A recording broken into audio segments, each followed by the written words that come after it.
Hello, I'm James Ezimoha. Welcome to African News, where we bring you the latest updates from across the African continent. Let's see your headlines. Artists in Eastern Congo fight misinformation in the media about the region through art. Pro-junta rally erupts in Burkina Faso following foiled coup claims. The World Food Programme says it's in a race against time to deliver aid to war-hit regions of Sudan.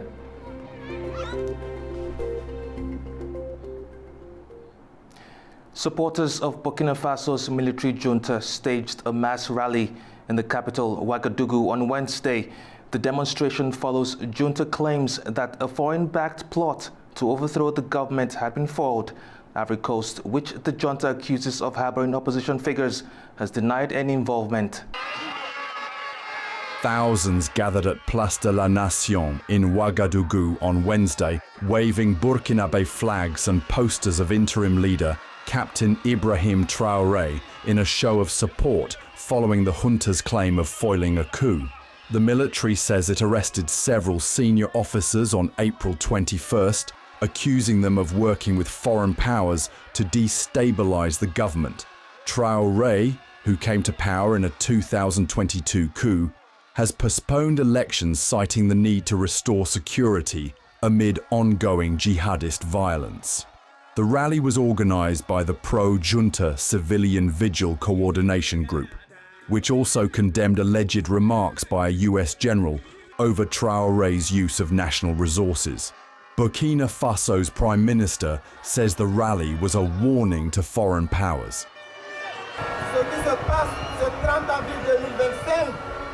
What is happening this April 30th, 2025 makes imperialism tremble. Some will not sleep tonight, but their nightmare will last because we are standing ready until final victory. Protesters also took aim at past US interventions and defended national ownership of resources. We are also here to tell American generals, instead of making an American security report, they will lie as they usually do. Colin Powell lied, Saddam Hussein is dead. Barack Obama lied, Gaddafi is dead. This time it will not pass. Our economy belongs to us, our gold belongs to us, our underground resources belong to us. The demonstration in Ouagadougou comes amid rising regional tensions and increasing scrutiny of Burkina Faso's leadership by international actors. Similar rallies were held in Bobo Dioulasso and Boromo, signaling wider domestic backing for the junta. West Africa's ECOWAS bloc is celebrating 50 years since its inauguration in 1975. The organization is, however, under pressure following the exits of Mali, Niger, and Burkina Faso. Analysts say regional instability is taking a toll on both politics and development. Once a symbol of West African integration, ECOWAS now faces a legitimacy crisis as military-led governments in Mali, Niger, and Burkina Faso cut ties and formed a rival bloc, the Alliance of Sahel States. Originally created in 1975 to boost trade and cooperation across 15 countries, ECOWAS also played a key role in peacekeeping and economic reforms.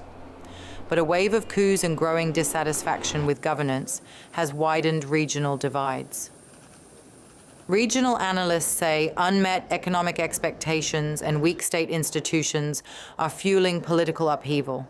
There are a lot of expectations have not been met because the economies of these countries are fragile and they are not delivering on the goods to the people. So it invariably creates expectations that have not been met, and people feel that the way to meet these expectations is by changes in government, especially if governments are not performing to the satisfaction of the people. All countries are feeling it. They're feeling the impact, and the impact on food security, the impact on development, the attack on infrastructure, light, blocking roads. So everybody's feeling it, both the Sahel states and our non-Sahel states. With fractures deepening and foreign powers gaining influence, ECOWAS now faces its toughest test: whether it can remain a credible force for regional cooperation in a changing West Africa. A wildfire that broke out in Table Mountain National Park has forced mass evacuation in Cape Town. Rescue crews are battling to contain the blaze as it spreads into residential areas. At least 198 households, including 48 vulnerable residents, were evacuated as a wildfire swept from Table Mountain into Cape Town's Tokai suburb. Firefighters deployed 5 trucks and 3 helicopters. Officials say the fire remains uncontrolled and some areas of the park are now closed. Crews have divided the fire zone into 5 sectors, adjusting tactics based on wind conditions. The cause of the fire is still under investigation. As fighting continues between M23 rebels and government forces in eastern Congo, artists in rebel-held Bukavu are confronting the war in their own way through art. Their works aim to expose the toll of misinformation and give voice to victims of the war often misrepresented in the media. Painters and visual artists in Bukavu, now under M23 control, are using their craft to highlight the dangers of misinformation amid the ongoing conflict in eastern Congo. The region has seen a flood of false narratives on social media as the fighting enters its 4th month. Disinformation, including fake reports of foreign military involvement, has worsened fear and confusion. Artists say their piece is a reflection of isolation from community and truth in the age of misinformation. C'est les grands messages que nous avons par rapport à notre tableau ici. This is the main message we want to convey through our painting. The silhouette represents a man wearing a hat. This man believes that approaching the lake is a way to isolate himself from his community, especially from people who spread false rumors, misinformation, and unverified reports. I want to emphasize that spreading false information during this time only contributes to confusion. Disinformation fuels confusion among the population. Favorise la confusion. In the East, we are all traumatized. Now, through my artworks, as you can see, there are children, there are mothers. I created all these different types of works to raise awareness about misinformation and also to call for an end to the war in the eastern part of the country. Communication experts warn that unchecked disinformation can damage institutions and escalate conflict. The trend of disinformation tends to victimize innocent people or institutions by wrongly involving them in conflicts due to rumors. And this can indeed create many problems: social issues, cultural tensions, diplomatic conflicts, and it can have a negative impact on the broader community. With violence ongoing and journalism under threat, these artists are filling a critical void, using brushstrokes instead of headlines to document the human truth behind the Eastern Congo conflict.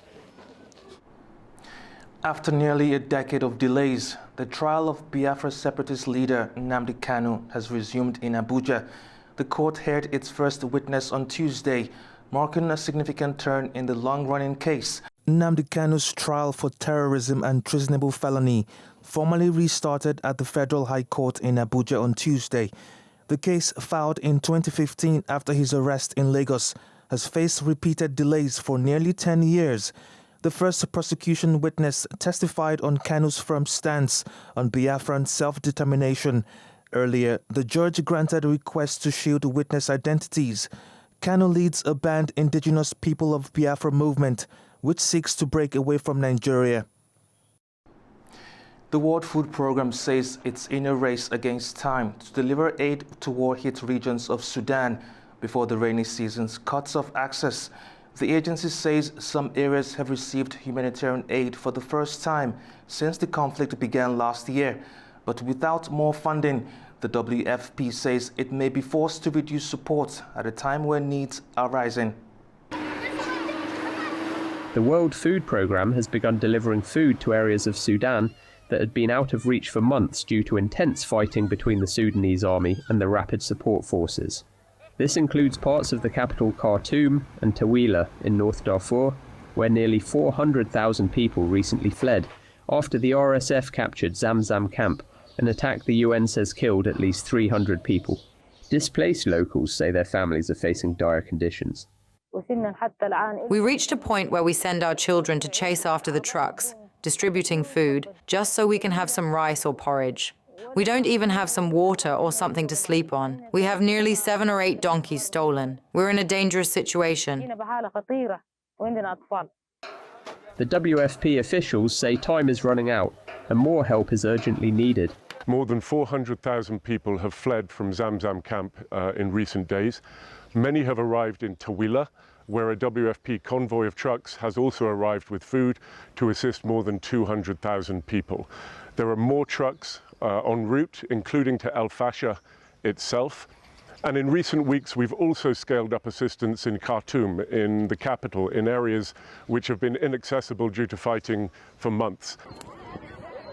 The WFP says without urgent funding, its Sudan response will be forced to scale down just as access improves and humanitarian needs intensify. The conflict between Sudan's army and the RSF has displaced millions since April 2023, with recent fighting focused in Darfur and the capital region. US and Tunisian troops have teamed up for a water purification mission during African Lion 2025. The large-scale military exercise is underway across 4 African countries. At the port of Gabes, U.S. soldiers purified seawater from the Mediterranean to support training units during African Lion 2025. The operation, led by the U.S. Army Southern European Task Force for Africa, involves 10,000 troops from over 40 nations. The annual exercise runs through May 23rd and focuses on joint combat readiness across Morocco, Tunisia, Senegal, and Ghana. Well, that's all we have today in Africa News. Thank you for watching and stay tuned to A News.